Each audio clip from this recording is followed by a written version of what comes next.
अस्सलाम वालेकुम dear students, उम्मीद है आप सब खैरियत से होंगे। और आज हम लोग अपने मैथमेटिक्स की लेक्चर सीरीज़ का 5वां लेक्चर स्टार्ट करने जा रहे हैं। क्लास आपके पास 9th है, बुक मैथमेटिक्स है। तो लेट्स स्टार्ट इट।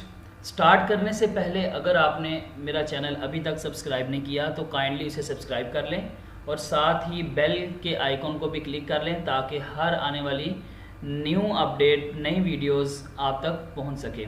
और साथ ही साथ शेयर और कमेंट भी कर दें, ठीक है, लाइक भी कर दें। Let's start it. Chapter number 1 matrices and determinants, lecture number 5। सबसे पहले हम लोग देखते हैं कंटेंट लिस्ट। कंटेंट लिस्ट में आज सबसे पहले हमारे पास आएगा types of matrix, part number 3। आज से पहले प्रीवियस लेक्चर्स के अंदर हम लोगों ने पार्ट नंबर 1 और पार्ट नंबर 2 मैट्रिसेस की टाइप्स के हवाले से देखेंगे। आज हम लोग देखेंगे पार्ट नंबर 3। और आज की टाइप ऑफ मैट्रिसेस में सबसे पहली जो टाइप होगी वो हमारे पास क्या होगी, स्केलर मैट्रिक्स, और उसकी डेफिनेशन और एग्जांपल। सेकंड नंबर पे आइडेंटिटी मैट्रिक्स, उसकी भी डेफिनेशन, एग्जांपल और उससे रिलेटेड एक नोट देखेंगे। और आज का लास्ट टॉपिक हमारा होगा exercise 1.2, question number 1, 2, 3 and 4। Now let's start it. आज की पहली टाइप ऑफ मैट्रिक्स है आपके पास स्केलर मैट्रिक्स। डेफिनेशन देखते हैं। A diagonal matrix is called a scalar matrix if all the diagonal entries are same and non zero. Example से बात को समझते हैं, फिर आपको समझ आ जाएगी। एग्जाम्पल देखिएगा, ये दो एग्जाम्पल्स आपके सामने शो हुई हैं। याद रखिएगा, उसने कहा है कि डायगोनल मैट्रिक्स होना ज़रूरी है। जब भी हमने कोई स्केलर मैट्रिक्स बनाना है उसके लिए डायगोनल मैट्रिक्स होना ज़रूरी है।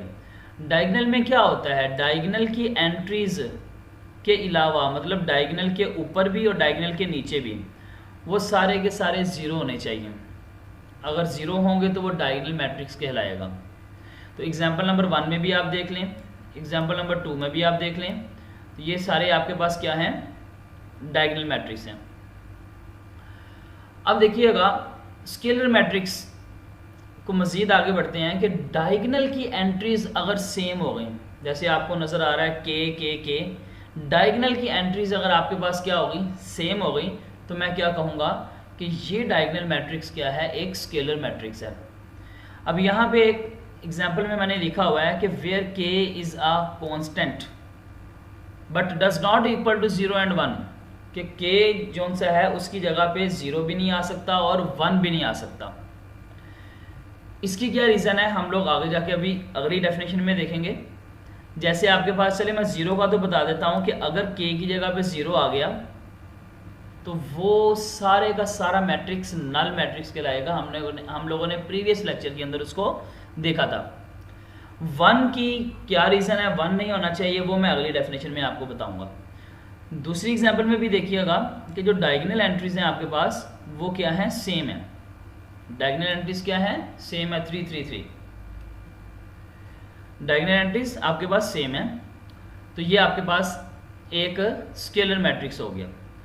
हम अपनी अगली डेफिनेशन की तरफ बढ़ते हैं, आइडेंटिटी मैट्रिक्स और यूनिट मैट्रिक्स।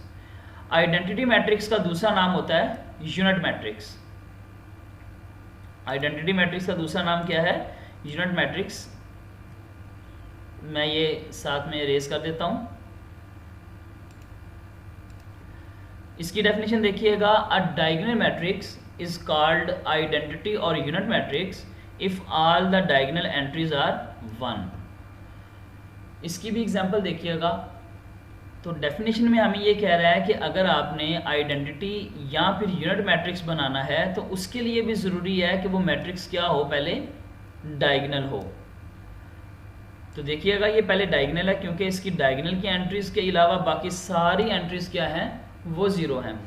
लेकिन डायगोनल की एंट्रीज में देखिएगा जस्ट 1 है। अगर डायगोनल की एंट्रीज में 1 हो तो वो क्या आपके पास कहलाएगा, आइडेंटिटी मैट्रिक्स या फिर यूनिट मैट्रिक्स। इसी वजह से हमारी जो प्रीवियस डेफिनेशन थी उसमें उसने मना किया था कि 1 नहीं होना चाहिए। 0 का मैंने बता दिया था, 1 नहीं होना चाहिए। 1 होगा तो आपके पास आइडेंटिटी मैट्रिक्स नहीं बनेगा, उसको हम स्केलर को मतलब नहीं बनेगा, उसको वहाँ पे स्केलर को ही हम लोग क्या कह देंगे, आइडेंटिटी कहेंगे। अब हम लोग अपनी अगली क्लास की तरफ बढ़ते हैं।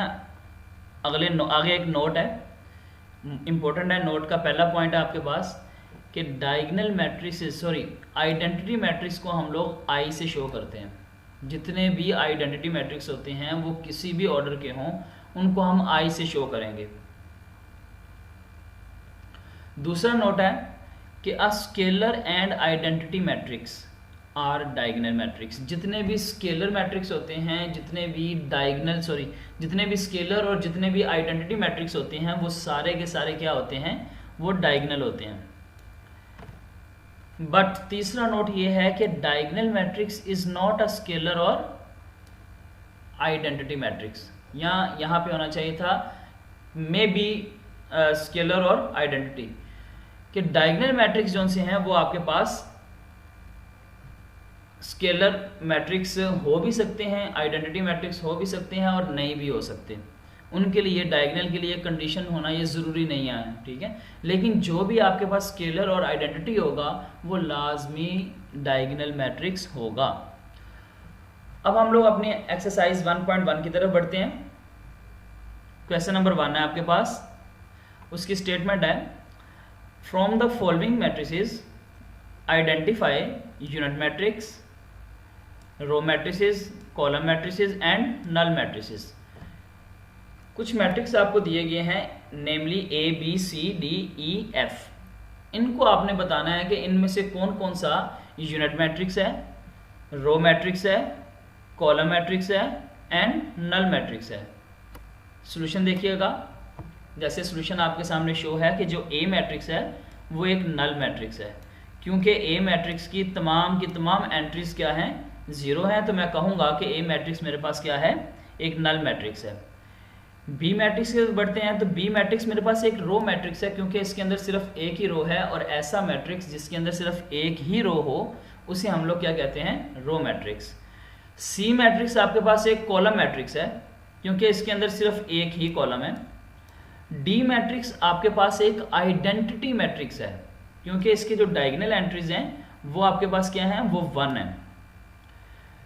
E मैट्रिक्स आपके पास नल मैट्रिक्स है, क्योंकि इसके अंदर जितनी भी एंट्रीज हैं वो सारी की सारी क्या हैं, 0 हैं। और at the end F matrix आपके पास क्या है, एक कॉलम मैट्रिक्स है, क्योंकि इसके अंदर भी आपके पास एक ही कॉलम है। हम अपने अगले क्वेश्चन की तरफ बढ़ते हैं। Question number 2, statement is that from the following matrices identify square matrix, rectangular matrices, row matrices and column matrices, identity matrices and null matrices. कुछ मैट्रिक्स आपको शो किए गए हैं जिनका नाम 1 2 3 4 अप टू सो ऑन 9 तक है। आपने यहाँ से बताना है कि इनमें से square, rectangular, row, column and identity matrix and null matrix कौन कौन से हैं। सॉल्यूशन इज दैट कि आपके पास जो फर्स्ट मैट्रिक्स है नंबर 1 वो एक रेक्टेंगुलर मैट्रिक्स है। रेक्टेंगुलर मैट्रिक्स इसे कहते हैं कि ऐसा मैट्रिक्स जिसके अंदर नंबर ऑफ रोज और नंबर ऑफ कॉलम्स बराबर नहीं होते। सेकंड नंबर पे आपके पास है कॉलम मैट्रिक्स। सेकंड आपके पास एक कॉलम मैट्रिक्स है, क्योंकि उसके अंदर एक ही कॉलम है।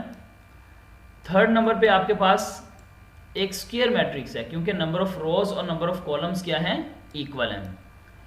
फोर्थ नंबर पे आपके पास फोर्थ नंबर पे आपके पास एक आइडेंटिटी मैट्रिक्स है, क्योंकि उसकी डायगोनल की एंट्रीज क्या है आपके पास, 1 है। उसके बाद आगे देखिएगा, जो फिफ्थ नंबर पे है वो आपके पास एक रेक्टेंगुलर है, क्योंकि नंबर ऑफ रोज और नंबर ऑफ कॉलम्स बराबर नहीं है। 6 नंबर पे आपके पास एक रो मैट्रिक्स है, क्योंकि उसके अंदर सिर्फ एक ही रो है। 7th नंबर पे आपके पास कॉलम मैट्रिक्स है, क्योंकि उसके अंदर सिर्फ एक ही कॉलम है। 8 नंबर पे आपके पास एक स्क्वायर मैट्रिक्स है, क्योंकि 3 ही रोज हैं और 3 कॉलम्स हैं। और 9th नंबर पे आपके पास एक नल मैट्रिक्स है, क्योंकि उसकी जितनी भी एंट्रीज हैं वो सारी की सारी क्या हैं, 0 हैं। ये था हमारा क्वेश्चन नंबर 2। अब हम लोग क्वेश्चन नंबर 3 की तरफ बढ़ते हैं। Question number 3, from the following matrices identify diagonal, scalar and unit matrices. आपको मैट्रिसेस दिए गए हैं जिनके नेम है A, B, C, D and E। आपने इनमें से बताना है कि कौन सा मैट्रिक्स आपके पास स्केलर है, कौन सा मैट्रिक्स आपके पास आइडेंटिटी है, कौन सा डायगोनल है। तो solution is that A matrix आपके पास एक स्केलर मैट्रिक्स है, क्योंकि इसके जो डायगोनल की एंट्रीज हैं वो सेम है, और डायगोनल की एंट्रीज अगर सेम हो तो उसे हम लोग क्या कहते हैं, वो एक स्केलर मैट्रिक्स है। बी मैट्रिक्स आपके पास एक डायगोनल मैट्रिक्स है, क्योंकि इसकी डायगोनल की एंट्रीज के अलावा बाकी तमाम एंट्रीज क्या हैं, जीरो हैं। सी मैट्रिक्स एक आइडेंटिटी मैट्रिक्स है, क्योंकि इसकी डायगोनल की एंट्रीज आपके पास क्या हैं, 1 है। डी मैट्रिक्स आपके पास एक डायगोनल मैट्रिक्स है, क्योंकि इसके डायगोनल के एंट्रीज के अलावा बाकी तमाम एंट्रीज क्या है, 0। लेकिन डायगोनल की एंट्रीज में भी कम से कम एक एलिमेंट ऐसा होना चाहिए जो 0 ना हो, वो 3 है। ई मैट्रिक्स देखिएगा, जब आप इसको सोल्व करेंगे तो ये बनेगा 2, और इनको भी आप प्लस करेंगे तो ये बनेगा 2। इस तरह ये एक स्केलर मैट्रिक्स कहलाया, क्योंकि डायगोनल की एंट्रीज क्या दे रही हैं आपके पास, आंसर सेम दे रही हैं आफ्टर सॉल्यूशन। तो ये था हमारा क्वेश्चन नंबर 3। हम अपने अगले क्वेश्चन की तरफ बढ़ते हैं। Question number 4, statement is that find negative matrices of A, B, C, D and E when A आपके पास दिया हुआ है, B आपके पास दिया है, C, D और E। आपको कहा गया है कि आपने इन मैट्रिसेस के नेगेटिव मैट्रिक्स फाइंड करने हैं। सॉल्यूशन स्टार्ट करते हैं। आपके पास पहला पार्ट है, A मैट्रिक्स आपको दिया हुआ है जिसकी एंट्रीज हैं 1, 0, -1। It's negative matrix is, negative matrix कैसे होगा कि हम लोग दोनों के साथ, दोनों साइड्स पे पहले माइनस को मल्टीप्लाई कर देंगे। अब राइट हैंड साइड पे जो माइनस है उसको हर एलिमेंट के साथ अंदर मल्टीप्लाई करेंगे, और लेफ्ट हैंड साइड पे माइनस एज इट इज रहेगा। तो जब हम लोग राइट हैंड साइड पे जो माइनस है उसको हर एंट्री के साथ मल्टीप्लाई करेंगे तो ये बनेगा -1। 0 के साथ कोई साइन नहीं होता, 0 एज इट इज रहेगा, और ये जो -1 था ये क्या बन जाएगा, प्लस का 1। ये हमारा A का नेगेटिव मैट्रिक्स हो गया। हम अपने सेकंड पार्ट की तरफ जाते हैं। B = 3, -1, 2 and 1। It's negative matrix is, सबसे पहले हम लोगों ने दोनों तरफ नेगेटिव का साइन मल्टीप्लाई कर दिया। अब जो राइट हैंड साइड पे है माइनस, उसको हर एलिमेंट के साथ अंदर मल्टीप्लाई करेंगे, तो जो पॉजिटिव होगा वो नेगेटिव, जो नेगेटिव होगा वो पॉजिटिव हो जाएगा। जैसे देखिएगा -B = ये 3 आपके पास पॉजिटिव था, -3 हो गया। ये आपके पास -1 था, +1 हो गया। ये 2 था आपके पास, -2 हो गया। ये 1 और ये -1 हो गया। पार्ट नंबर 3 की तरफ बढ़ते हैं। C = 2, 6, 3, 2। It's negative matrix is -C = -2, 6, 3, 2। अभी हम लोगों ने क्या किया, माइनस को दोनों तरफ मल्टीप्लाई कर दिया। तो अब राइट साइड पे जो माइनस है आपके पास, वो अंदर हर एलिमेंट को क्या कर देगा, उसके साइन चेंज कर देगा। तो प्लस का 2 है तो वो क्या बन जाएगा, -2, प्लस का 6 है, -6, 3 है, -3, और 2 है तो -2। हम अपने अगले पार्ट की तरफ बढ़ते हैं, पार्ट नंबर 4, और जो है D = -3, 2, -4 and 5। It's negative matrix is -D = given matrix. ये जो लेफ्ट हैंड साइड पे, सॉरी राइट हैंड साइड पे आपके पास माइनस का साइन है, ये अंदर हर एलिमेंट के साइन को चेंज कर देगा। तो वो बन जाएगा 3, -2, 4, -5। आज का हमारा लास्ट पार्ट है E = 1, -5, 2 और 3। It's negative matrix is -E = given matrix. तो जो राइट हैंड साइड पे आपके पास माइनस है वो हर एलिमेंट को क्या कर देगा, उसके साइन चेंज कर देगा। तो वो बन जाएगा आपके पास -1, 5, -2 एंड -3। डियर स्टूडेंट्स, ये था आज का हमारा लेक्चर। उम्मीद है कि आप लोगों को समझ आई होगी। इससे आगे इंशाल्लाह ताला हम लोग नेक्स्ट क्लास में देखेंगे।